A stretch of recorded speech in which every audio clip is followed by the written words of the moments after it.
அண்டா வைரஸ் தொற்று அச்சம். கப்பலில் இருந்து ஏற்கனவே வெளியேறிய பயணிகள் உலக நாடுகளுக்கு பரவும் அபாயம். ஹண்டா வைரஸ் தொற்று அச்சம் உலக நாடுகளுக்கு பரவும் அபாயம். ஹண்டா வைரஸ் தொற்று கண்டறியப்பட்ட MV கோண்டியஸ் உல்லாச கப்பலில் இருந்த பல பயணிகள் உரிய மருத்துவ கண்காணிப்பு இன்றி பல்வேறு நாடுகளுக்கு திரும்பியுள்ளனர். நெதர்லாந்தைச் சேர்ந்த இந்த கப்பல் அர்ஜென்டினாவிலிருந்து பயணத்தை தொடங்கியதால் அங்கேயே பயணிகளுக்கு தொற்று ஏற்பட்டிருக்கலாம் என சந்தேகிக்கப்படுகிறது. இது குறித்து உலக சுகாதார மையம் ஆய்வு செய்து வருகிறது. இதுவரை ஒரு நெதர்லாந்து தம்பதியினர் மற்றும் ஒரு ஜெர்மனி பெண் என 3 உயிர் இழந்துள்ளனர். 8 பேர் பாதிக்கப்பட்டுள்ளனர்.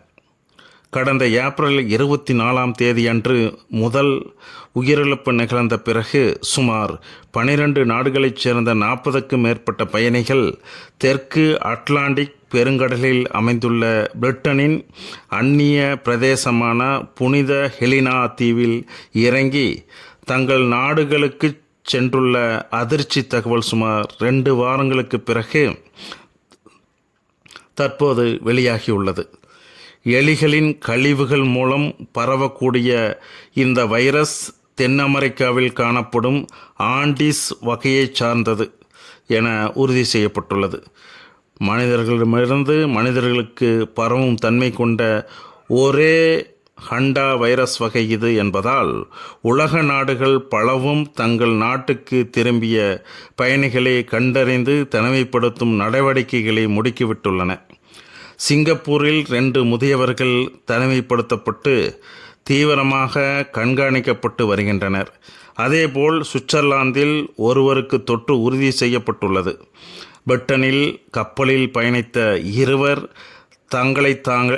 தங்களை தாங்களே தனிமைப்படுத்தி கொண்டனர். தற்போது MV கோண்டியஸ் கப்பல் ஸ்பெயினின் கேனரி தீவுகளை நோக்கி பயணித்து கொண்டிருக்கிறது. கப்பலில் இன்னும் 140 மேற்பட்ட பயணிகளும் ஊழியர்களும் உள்ளனர்.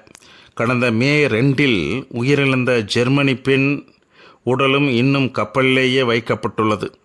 கப்பலில் பணியாற்றிய மருத்துவர் உட்பட 3 அவசர சிகிச்சைக்காக அண்மையில் கேப் வெர்டே தீவு அருகே ஹெலிகாப்டர் மூலம் மீட்கப்பட்டு ஐரோப்பிய மருத்துவமனைக்கு கொண்டு செல்லப்பட்டனர். இதனிடையே கப்பலில் பயணிக்காத பெண் விமான பணியாளர் ஒருவர் பாதிக்கப்பட்ட பயணியுடன் தொடர்பில் இருந்ததை தொடர்ந்து தற்போது ஆம்ஸ்டர்டாம் மருத்துவமனையில் தனிமைப்படுத்தப்பட்டுள்ளார். அவருக்கு தொற்று உறுதி செய்யப்பட்டால் கப்பலுக்கு வெளியே பாதிக்கப்பட்டுள்ளான முதல் நபராக அவர் இருப்பார்.